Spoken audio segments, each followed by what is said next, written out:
Hey y'all, it's Jacqueline at Pixie Dust PhD. I'm filming this on Tuesday, September 17th, and Disney Vacation Club finally gave us the news we wanted about Island Tower at the Polynesian Villas and Bungalows.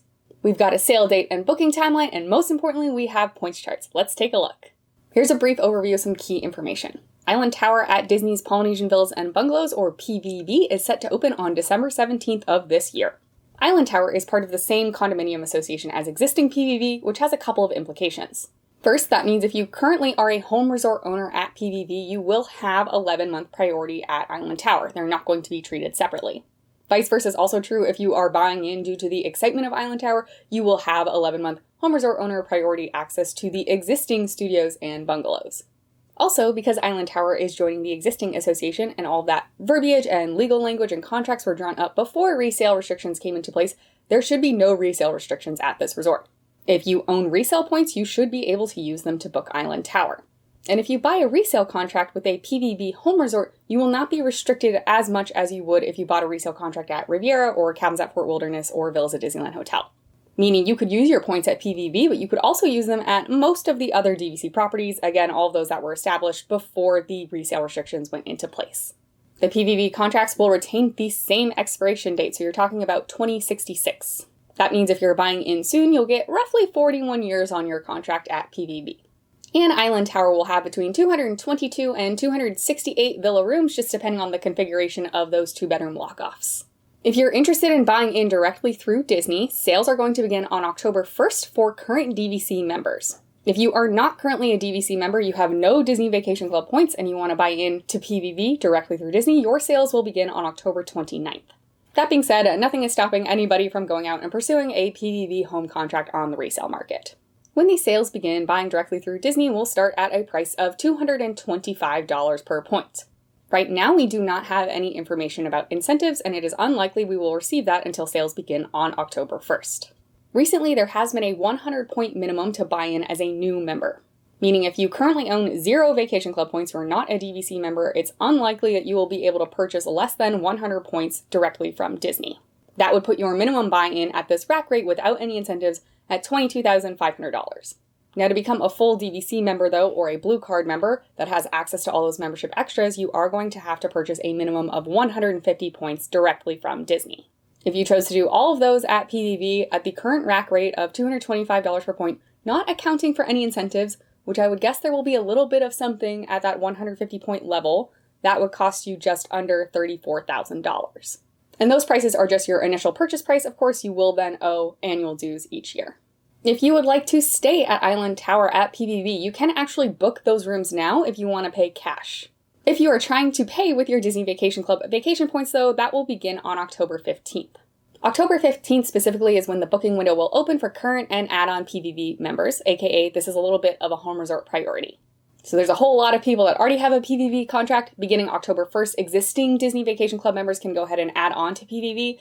Everyone who does that then can start booking on October 15th. Next, on October 29th, sales will open to the general public, to folks who are not currently DVC members, and beginning November 5th, then all new PVB members can book Island Tower. DVC members who do not have a PVB home resort contract will have to wait until November 19th to book Island Tower. From then on out, it's expected that typical 7 and 11-month priority rules will apply. I have seen some chatter on the internet that October 15th is when booking opens for all DVC members, and I personally just don't think that's true. Here's a graphic that DVC put out themselves. You can see the October 15th call-out box here specifies it's for current and add-on members at PVB. To me, that strongly says you have a home resort contract at PVB, not that you just are a DVC member. That's how I'm interpreting this language. I also think it makes sense that they would give a little bit of a priority to folks who did buy into this exact resort.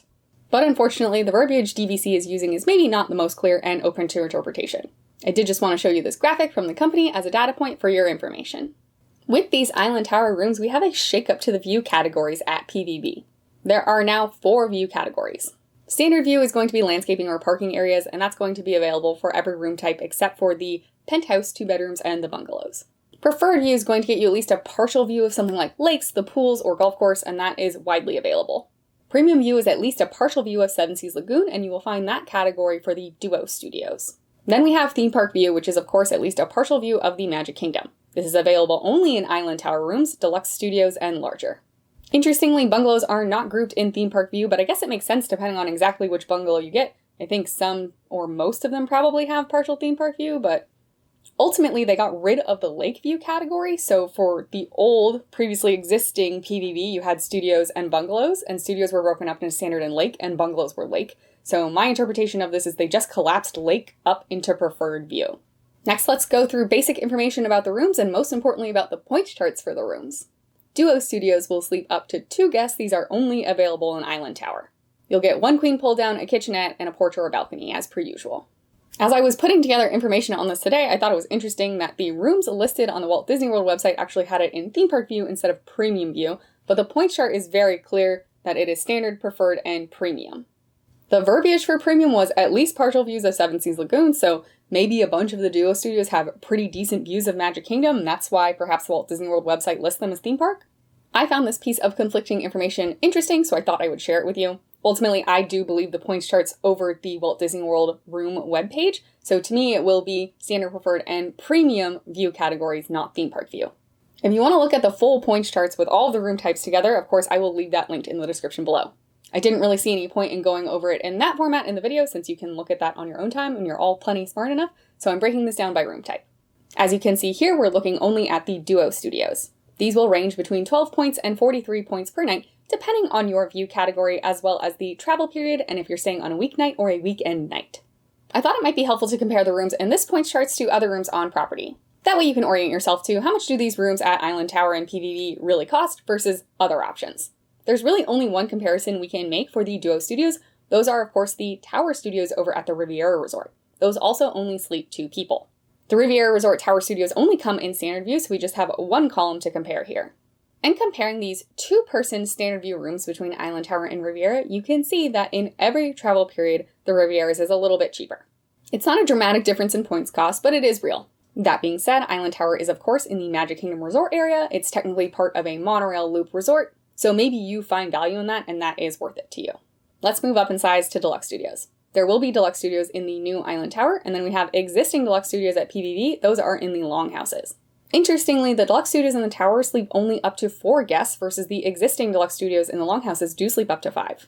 So you got a difference in bed there, mainly that the current Deluxe Studios do have that pull-down single sleeper. The Tower Deluxe Studios, though, are going to have a small dishwasher included in their kitchenette, which is a first of its kind for a DVC studio. And I believe the Tower Deluxe Studio is going to have 1 full bathroom, fairly standard, versus the existing Deluxe Studios do have a full bathroom, and they also have an extra sink and shower. Despite both being Deluxe Studios, these do have some meaningful differences, so one may fit your travel party's needs better than the other. And excitingly, there is going to be no cost difference across the same view category here. So a standard view Deluxe Studio, whether you're in the tower or in the existing Longhouses, is going to cost the same amount of points per night. Same is true for preferred view. The existing Deluxe Studios at the Longhouses do only have standard and preferred view. Again, preferred view used to be called Lake View, whereas the Island Tower Deluxe Studios will offer a theme park view. That's the first time we're getting a Deluxe Studio with a theme park view at this specific resort. Taking a look at that theme park view Deluxe Studio compared to a preferred Deluxe Studio, there is a difference in points, of course. Generally speaking, you're talking it'll be about 5 or 6 points more, though when we're getting into peak expensive season, that becomes 7 to 10 points. Overall, this means you'd be paying about 20 to 25% more points to stay in that theme park view room compared to a preferred room. Island Tower is bringing 1-bedrooms to PVB, something we have not had before at this resort. These will sleep up to 5 guests, will have the full kitchen, are set to have 2 full bathrooms, which is a huge perk for some travel parties, and as standard, you will have in-room laundry and a porch or a balcony. These rooms will come in 3 view categories: standard, preferred, and theme park. The points cost here will vary between 28 and 98 points per night, again depending on the time of year you're traveling and the view category, and if you're staying on a weekend night or a weeknight. Let's take a look and compare these Island Tower 1-bedroom points cost to a 1-bedroom over at Bay Lake Tower. Bay Lake Tower has standard view, lake view, and theme park view, which I think lines up pretty nicely to standard view, preferred view, and theme park view at Island Tower. And here you can see, again, like with our example with the Riviera Resort, that the Bay Lake Tower 1-bedroom offering is through and through cheaper than Island Tower's 1-bedroom. Now, sometimes this difference is only 4 to 6 points, really not that much per night. Other times you're talking 20 points or more per night, which is actually pretty huge. Again, I'm not trying to dissuade anyone from buying into the Polynesian or staying in this room, simply showing you a comparison that might be relevant. In this case, both of these resorts are in the Magic Kingdom area and on the monorail loop. Obviously, for both with theme park views, you're going to get awesome theme park views. And lake to preferred view is a little bit more of a toss-up. You can get lake view at Bay Lake Tower, that's partial theme park. You can also get lake view at Bay Lake Tower that will have no theme park for sure.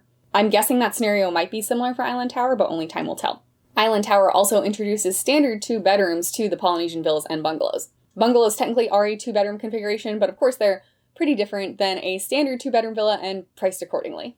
These island 2-bedroom rooms will sleep up to 9 guests. You'll have your full kitchen, your in-room laundry, a porch or balcony, and excitingly it's said that you will have 3 full bathrooms. And like the 1-bedrooms, these will come in standard, preferred, and theme park view. 2-bedroom villas at Island Tower will run you between 44 and 149 points per night. The points cost for the week of Christmas really is rough. Let's compare this room to a 2-bedroom at our last resort on the monorail loop, that is the Villas at Grand Floridian. Villas at Grand Floridian have 2 bedrooms in standard and lake view, so again we will compare those to Island Tower 2 bedrooms in standard view and preferred view. Grand Floridian does not have a theme park view to compare to. This one's a little bit more of a toss-up. You can see in earlier travel periods where generally speaking points cost is cheaper, honestly Island Tower is looking like your better bet compared to the Grand Flo. But as we move to more expensive travel periods, there definitely are times where Island Tower and Grand Floridian cost the same amount of points, and then it starts to be getting to times where Island Tower is definitely costing more points than the Grand Floridian. Some of these are extremely minor though, only 1 or 2 points difference per night, so then it just comes down to your taste and really where do you want to stay. Also probably where is availability for you to stay. There's quite a big point spread between Island Tower and Bay Lake Tower. Here, not so much. You're really looking at 6 points and under for the most part. Therefore, I think it's probably appropriate to orient your mentality of cost of Island Tower to being similar to the Grand Floridian. And let's wrap up our Polynesian villas and bungalows room types with our special 2 bedrooms. Island Tower is introducing a penthouse 2-bedroom, and then of course we have the existing bungalows. Both of these room types sleep up to 8. Particularly on the Island Tower side, I do want to note that the penthouse 2-bedroom sleeps up to 8 versus the standard 2-bedroom sleeps up to 9. So if you have a larger travel party, if you want to sleep 9 people, the penthouse 2-bedroom technically is not an option for you. These new penthouse 2-bedrooms are said to have 3 full bathrooms, whereas the bungalows only have 2 full bathrooms. And that penthouse 2-bedroom balcony is going to be extra large versus your balcony for the bungalow will have that plunge pool included. Island Tower penthouse 2-bedrooms come in 2 view categories, preferred and theme park. The bungalow has been slotted into the preferred view category. These will cost between 86 and 226 points per night. But it is neat to me that if you went in September on a weekday and only wanted the preferred view, you could get this room for under 100 points a night. I was pretty surprised to see that. Honestly, in my opinion, there's kind of nothing like these 2-bedroom penthouses at Island Tower. I didn't see an obvious comparison. But we can go ahead and compare these penthouse 2 bedrooms at Island Tower to its competitors just a little stroll down the street away of the bungalows. And despite the bungalows being only a preferred view category, not a theme park view category, they do outprice the penthouses, even the 2-bedroom theme park view penthouses. Only once you get to that week of Christmas are you paying an equivalent price between that theme park view penthouse 2-bedroom and the bungalow preferred view.